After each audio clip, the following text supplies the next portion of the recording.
आपकी शादी जिससे होनी होगी उसी से होगी। आप इसमें कुछ भी नहीं कर सकते हैं। ये सारी चीज़ें पहले से तय होती हैं ब्रह्मांड के द्वारा। ये सब चीज़ें पहले से निर्धारित है कि आपको कौन हस्बैंड के रूप में मिलेगा, कौन वाइफ़ के रूप में मिलेगी, कौन आपके माता-पिता होंगे, कौन आपके बहन-भाई बनेंगे।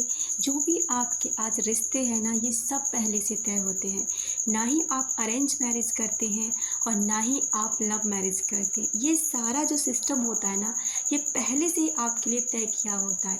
जिस व्यक्ति से आपको मिलवाना होता है ना, उस व्यक्ति तक आपको कैसे पहुंचाया जाता है, ये सारा का सारा खेल यूनिवर्स के द्वारा किया जाता है। इस पर और डीपली चर्चा करने के लिए बने रहें मेरे साथ।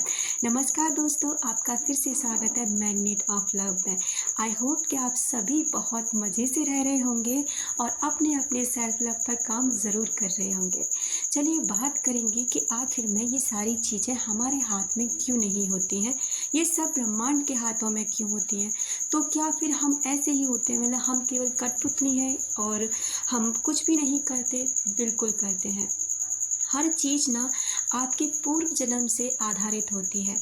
जैसे कि मान लीजिए ये आपका जन्म है और इस जन्म में आप जिस व्यक्ति के साथ ना जैसे भी संबंध बना रहे हैं, किसी से आप बहुत ज़्यादा झगड़ा करते हैं, किसी को परेशान करते हैं, किसी से आप बहुत प्यार करते हैं, किसी से आप मित्रता का भाव रखते हैं, तो किसी से आप शत्रुता का भाव रखते हैं।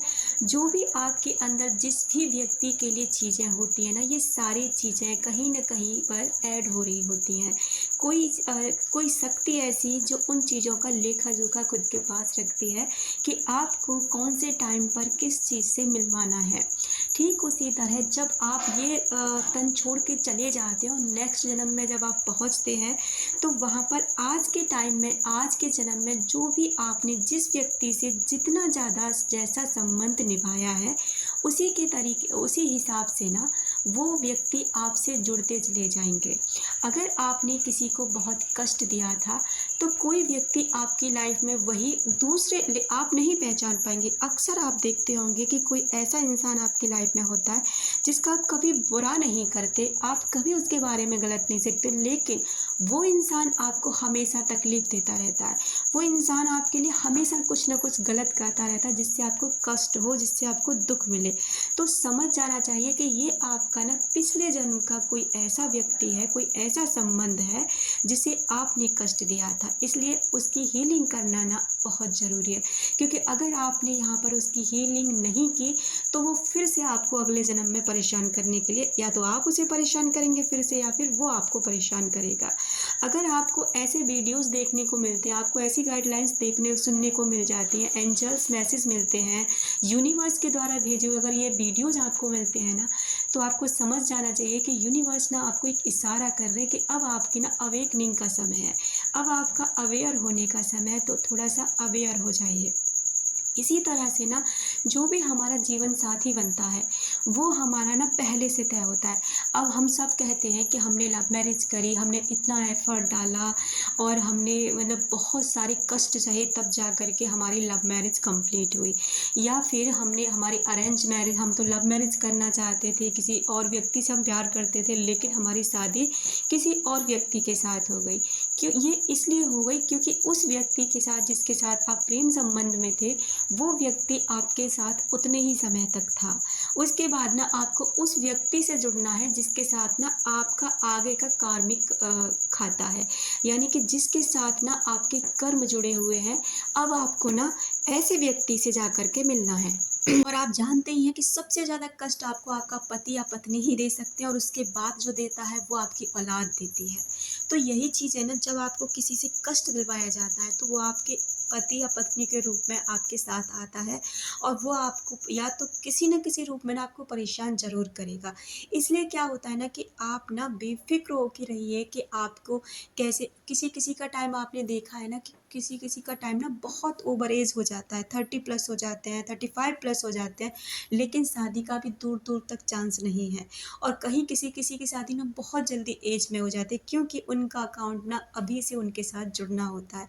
तो ये सारी चीज़ें ना पहले से निर्धारित हैं, या आप चाहे इसके लिए कितनी भी टेंशन कर लीजिए, कितने भी परेशान हो लीजिए, कितने भी इधर-उधर भाग लीजिए कि मेरी शादी कब होगी या किससे होगी, कुछ भी नहीं होना, जो भी डिवाइन टाइम आपके लिए आएगा ना, उस समय पर वो व्यक्ति सही दिशा में सही जगह पर आज आपको आकर आपसे टकरा जाएगा और उस व्यक्ति से ना आपका संबंध जुड़ जाएगा। आप लव मैरिज भी करते हैं, आप कहते हो कि हमने लव मैरिज की, आपने नहीं की। उस व्यक्ति का ना आपकी लाइफ में इसी तरह से जुड़ना लिखा था। उसी व्यक्ति, आपने अक्सर देखा होगा कि बहुत से रिश्ते ना उस दिन टूट जाते हैं जिस दिन बारात आने वाली होती है और शादी किसी और के साथ हो जाती है, या फिर उस समय शादी होती ही नहीं है, बहुत ज़्यादा केस वगैरह कुछ ऐसी चीज़ें लग जाती हैं तो वहाँ पर वो ख़त्म हो जाती है।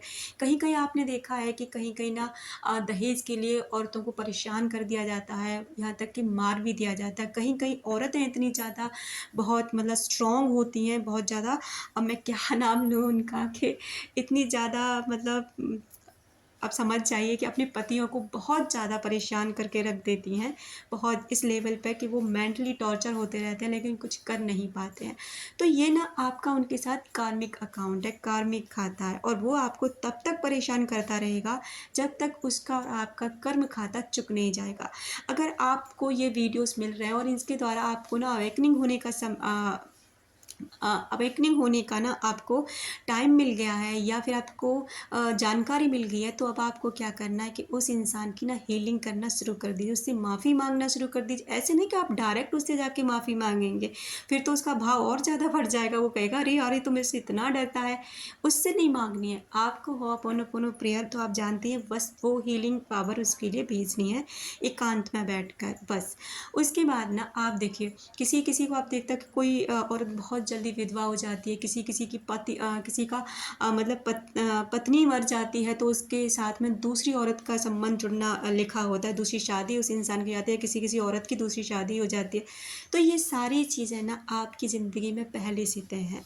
किसी के मतलब किसी के साथ कुछ होता है, कोई आपको कष्ट देकर चला गया उतने दिन के लिए, कोई आपसे जुड़ा लेकिन आपसे केवल तकलीफ़ देने के लिए आया, कोई आपको महज कुछ दिनों में आपको बहुत सारी खुशियाँ देकर चला गया।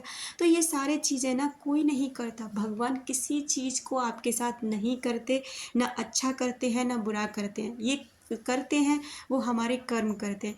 अगर आप ये जानना चाहते हैं कि आपके जो बच्चे पैदा होते हैं वो किस तरीके के कर्म खाते से जुड़े होते हैं, वो किस तरीके के कर्म लेकर आते हैं और कैसे बच्चे किस कर्म के होते हैं, और उन बच्चों को हीलिंग करने के लिए हमें क्या करना चाहिए, तो कमेंट्स बॉक्स में यस लिख के ज़रूर आए, तो मैं इसका सेकंड पार्ट्स आपके लिए ज़रूर लेकर आऊँगी।